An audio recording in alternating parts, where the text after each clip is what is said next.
Bismillahirrahmanirrahim. Assalamualaikum warahmatullahi wabarakatuh. Jumpa kembali pada mata kuliah perpinkilan.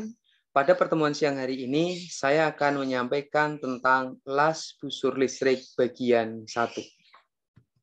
Capaian pembelajaran pada pertemuan ini bahwa mahasiswa memahami dan mampu mempergunakan las listrik.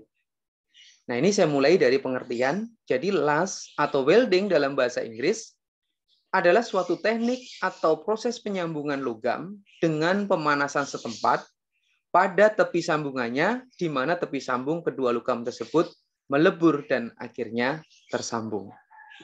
Prinsip dasarnya bahwa pengelasan tergantung pada ketebalan benda kerjanya. Umumnya dibutuhkan logam pengisi dengan karakteristik material yang sama dengan logam yang disambung, agar diperoleh mutu sambungan yang baik. Pengelasan tergantung pada teknik dan jenis pemanasannya. Maka secara umum las dibagi menjadi 2, ada las busur listrik, electrical arc welding, di mana sumber pemanasnya berasal dari energi listrik, dan juga las gas atau gas welding, di mana sumber pemanas berasal dari gas bertekanan. Untuk memahami las busur listrik, harus memahami prinsip dasar listrik. Nah, untuk mempermudah pemahaman tentang aliran listrik, secara sederhana dapat dianalogikan seperti aliran pompa alir dalam siklus tertutup yang terdiri dari pompa, pipa, dan katup atau kran. Nah, berikut adalah analogi aliran listrik. Jadi diibaratkan ya dalam kemudian pipa, kemudian ada selang, kemudian ada pompa air, sehingga ketika dihidupkan akan memompa. Kemudian di sini ada kran, ketika dibuka maka terjadi aliran. Analogi ini terjadi pada aliran listrik pada pengelasan. Ada sumber generatornya atau sumber potensialnya atau sumber listriknya yang nanti diibaratkan sebagai pompa, kemudian ada kabel pengantar ya, dan ada bagian yang kemudian kabel yang kecil, kemudian ada switch untuk menyambungkan. Ini adalah dianalogikan dengan kran. Jadi apabila pompa bekerja, maka akan terjadi tekanan dalam pipa. Jadi kalau pompa itu dihidupkan akan terjadi tekanan dalam pipa, tetapi tidak akan terjadi aliran ya selama katup atau kran itu tertutup atau tidak dibuka. Nah, apabila katup dibuka, maka akan terjadi aliran arus yang besarnya derasnya tergantung pada tekanan pompa dan besarnya permukaan saluran. Jadi kalau seandainya pompa ini dihidupkan, akan ada tekanan pada pipa ya, tetapi belum mengalir. Tapi kalau kran dibuka, baru kemudian mengalir. Dan tekanannya tergantung dari permukaan pipa ataupun selang yang kemudian menghubungkan atau secara tertutup ada pada aliran air. Nah, apabila kita memerlukan arus atau volume persatuan waktu yang lebih deras, maka harus dilakukan yang dilakukan adalah dengan memperbesar tekanan pompa atau memperlebar penampang saluran. Dengan kata lain, hambatan akan menjadi kecil sehingga arusnya akan menjadi besar. Imajinasikan sistem aliran pompa tersebut sebagai aliran listrik, di mana pompa adalah mesin pembangkit atau generator dan saluran atau pipa sebagai kawat penghantarnya. Nah, tekanan pompa ini adalah analog dengan potensial pada sumber pembangkit listrik dalam satuan volt yang bermakna sebagai ketersediaan tekanan listrik. Nah, apabila saklar atau switch listrik dihubungkan, ini berarti katup terbuka dan aliran listrik mengalir dalam satuan ampere, sedangkan besar kecilnya penampang aliran atau pipa adalah analog dengan daya hantar listrik atau berbanding terbalik dengan tahanan atau hambatan dalam satuan ohm. Jadi persamaan dasar untuk aliran listrik ini adalah menggunakan hukum ohm, di mana hukum ohm ini adalah voltase V itu sama dengan ya I, yaitu adalah kuat arusnya dikalikan dengan hambatan, di mana volt adalah ampere kemudian dikalikan dengan ohm.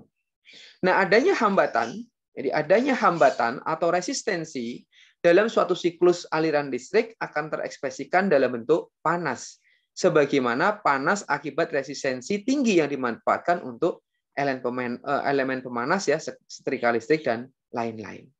Nah, apabila listrik terus ditingkatkan, maka yang terjadi adalah kawat penghantar tidak mampu menahannya lagi, akan terjadi overload, sehingga pada batas tertentu akan meleleh. Nah, prinsip ini yang umum digunakan pada sistem pengaman hubungan singkat atau dikenal dengan fuse atau sikring atau circuit breaker. Kebutuhan tinggi rendahnya tegangan listrik atau voltase hanya sebatas tekanan listrik yang diperlukan agar arus mengalir dalam sirkuit.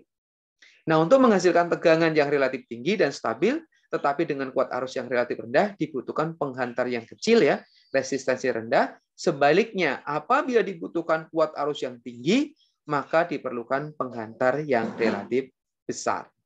Nah, berikut inilah beberapa review ya tentang besaran dan satuan listrik.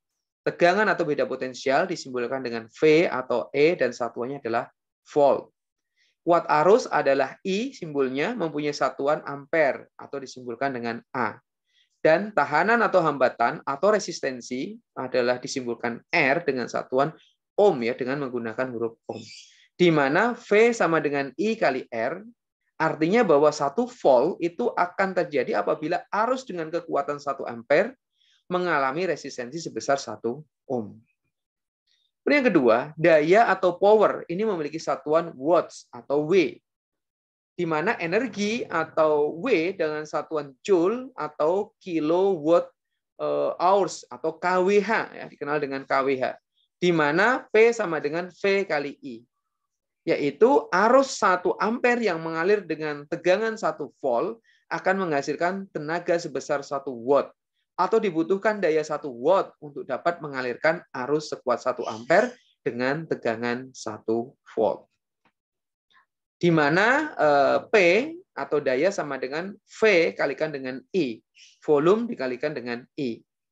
Dan P sama dengan V sama dengan I kali R menjadi P sama dengan I kali R kemudian dikalikan dengan I, atau P sama dengan I kuadrat kalikan dengan R. Dan W itu sama dengan V kalikan dengan T, kemudian R sama dengan rho L ya dikalikan dengan L besar dibagi dengan A. Nah, jadi rho ya.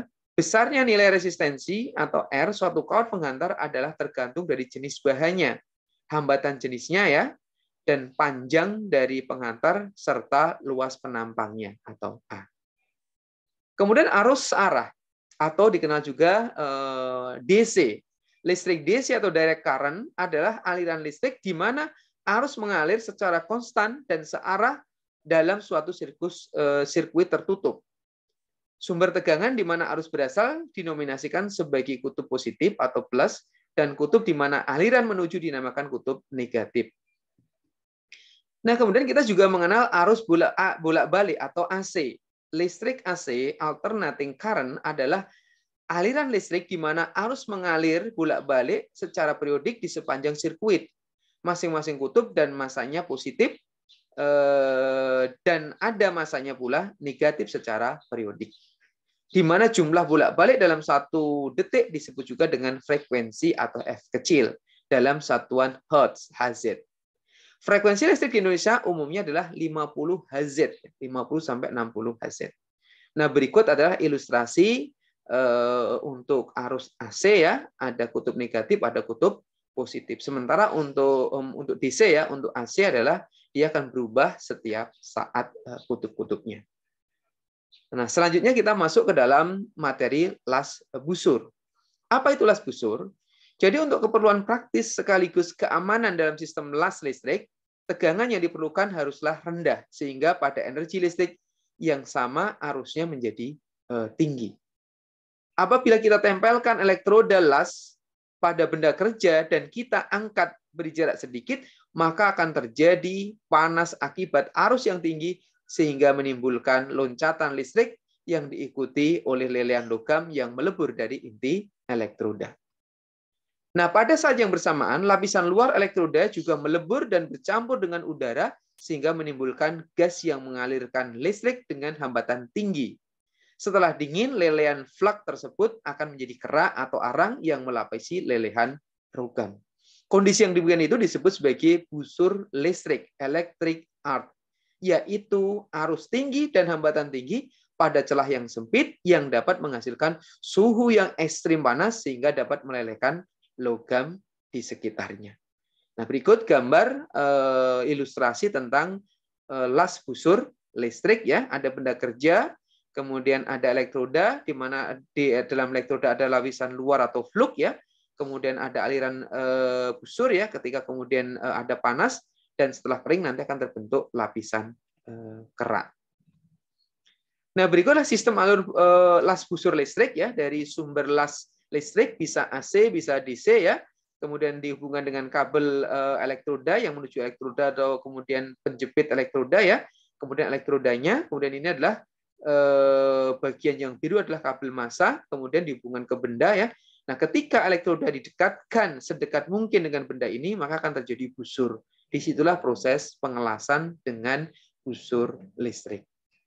Demikian, mudah-mudahan bisa difahami dengan baik. Akan kita sambung kembali pada pertemuan selanjutnya. Terima kasih dan wassalamualaikum warahmatullahi wabarakatuh.